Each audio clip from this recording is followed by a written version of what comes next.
Demokrasi itu jarang sekali mati mendadak. Demokrasi layu perlahan digerogoti dari dalam oleh pemimpin terpilih yang justru memanfaatkan sistem yang seharusnya mereka jaga. Kemunduran bertahap ini sulit dikenali sampai semuanya terlambat. Tanda-tandanya samar, kebebasan pers dikekang, independensi pengadilan dilemahkan, dan suara oposisi dibungkam. Sejarah penuh dengan contoh demokrasi yang mati bukan dengan ledakan, tapi dengan rintihan.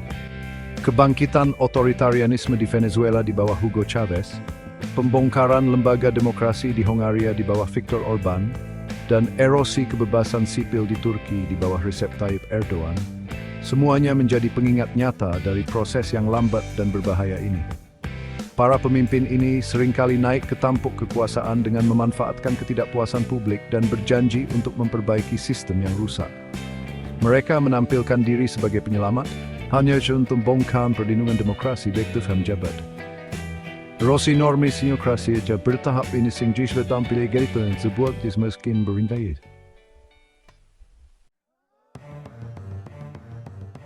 Salah satu cara utama demokrasi terkikis adalah melalui melemahnya partai politik. Secara tradisional, partai bertindak sebagai penjaga gerbang, mencegah tokoh ekstremis atau anti-demokrasi mendapatkan kekuasaan.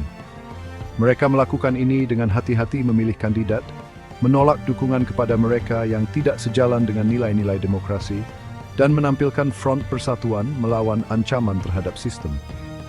Namun, fungsi penjaga gerbang ini telah melemah di banyak negara demokrasi.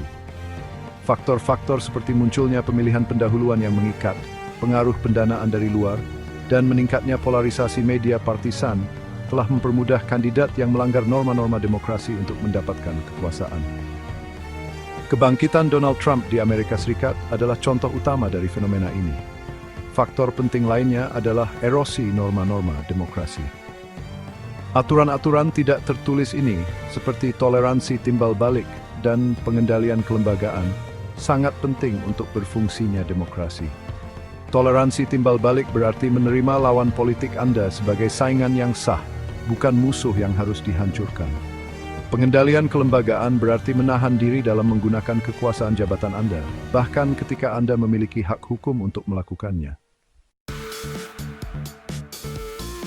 Erosi norma-norma demokrasi adalah fenomena global. Di Amerika Serikat misalnya, kedua partai politik besar telah berkontribusi pada penurunan norma-norma demokrasi sejak tahun 1990-an. Hal ini terlihat dalam meningkatnya penggunaan retorika yang menghasut, normalisasi penutupan pemerintahan, dan upaya untuk mendelegitimasi hasil pemilu.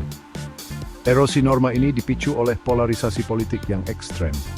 Ketika masyarakat menjadi sangat terpecah belah berdasarkan garis politik, menjadi lebih mudah untuk memandang lawan Anda sebagai ancaman eksistensial, membenarkan segala cara yang diperlukan untuk mengalahkan mereka.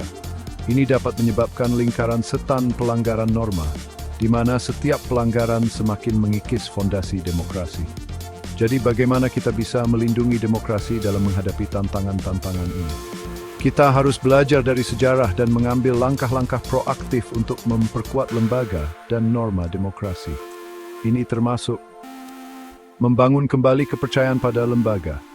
Kita perlu memulihkan kepercayaan pada lembaga-lembaga yang mendukung demokrasi, seperti peradilan, media, dan badan-badan pemilu.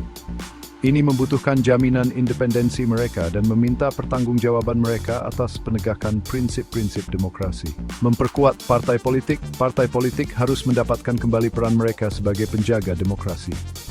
Ini berarti memprioritaskan pemilihan kandidat yang berkomitmen pada nilai-nilai demokrasi dan menolak mereka yang berusaha merusak sistem. Mengatasi polarisasi. Kita harus mengatasi akar penyebab polarisasi politik, seperti ketidaksetaraan ekonomi, perpecahan sosial, dan penyebaran informasi yang salah. Ini membutuhkan pembinaan dialog, promosi literasi media, dan penanganan political sistemik.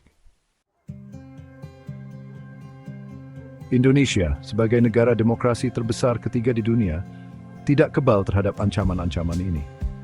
Kita telah menyaksikan periode kemunduran demokrasi dalam sejarah kita sendiri, dan kebutuhan untuk menjaga kebebasan yang susah payah kita peroleh tetap sama pentingnya seperti sebelumnya. Kita harus waspada terhadap upaya-upaya untuk mengikis lembaga-lembaga demokrasi, baik melalui manipulasi halus maupun serangan terbuka.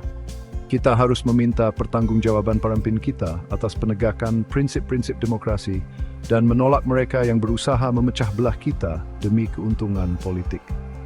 Masa depan demokrasi Indonesia bergantung pada partisipasi aktif seluruh warga negara. Kita harus terlibat dalam debat yang terinformasi, menghormati pandangan yang berbeda, dan meminta pertanggungjawaban para pemimpin kita atas tindakan mereka. Dengan belajar dari kesalahan negara lain dan tetap waspada dalam membela nilai-nilai demokrasi, kita dapat memastikan bahwa eksperimen demokrasi Indonesia terus berkembang.